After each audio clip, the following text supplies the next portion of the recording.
MS ওয়ার্ডে অনেকেই degree চিহ্ন সঠিকভাবে লিখতে গিয়ে সমস্যায় পড়েন। আজকের ভিডিওতে আমি দেখাবো কিভাবে কিছু কিবোর্ড শর্টকাট কি ব্যবহার করে সহজেই ডিগ্রি চিহ্ন লিখবেন। তো চলুন তাহলে দেখে নেওয়া যাক।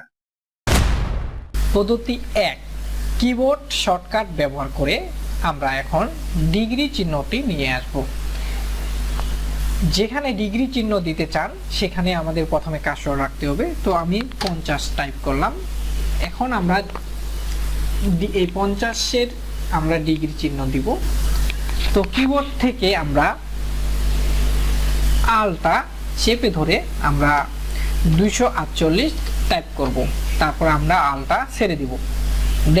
এখানে ডিগ্রি চিহ্নটি আমাদের চলে এসেছে।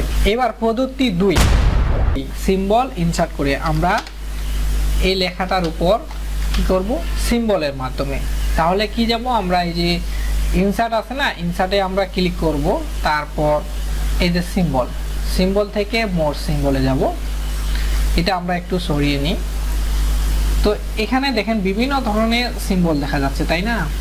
তো আপনি যে সিম্বলটি আপনার দরকার সেটির উপর ক্লিক করতে হবে। তো আমাদের এই ডিগ্রির দরকার, তাহলে আমরা ডিগ্রির উপর ক্লিক করে আমরা ইনসার্টে ক্লিক করব। আমরা এই পাশে দেখতে পাচ্ছি যে ডিগ্রি চিহ্নটি চলে এসেছে। তো এখান থেকে আমরা এইটা ক্লোজ করে দেব।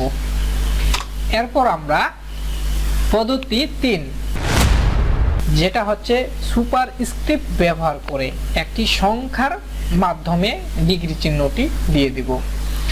তো এর জন্য আমরা 50 লিখলাম, তারপর সি। এখন আমরা কার্সরটা সি এর আগে নিয়ে আসলাম।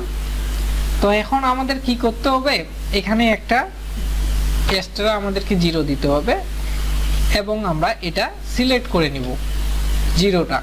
তারপর আমরা কি করব, কিবোর্ড থেকে একসাথে কন্ট্রোল শিফট চেপে আমরা সমান চাপবো।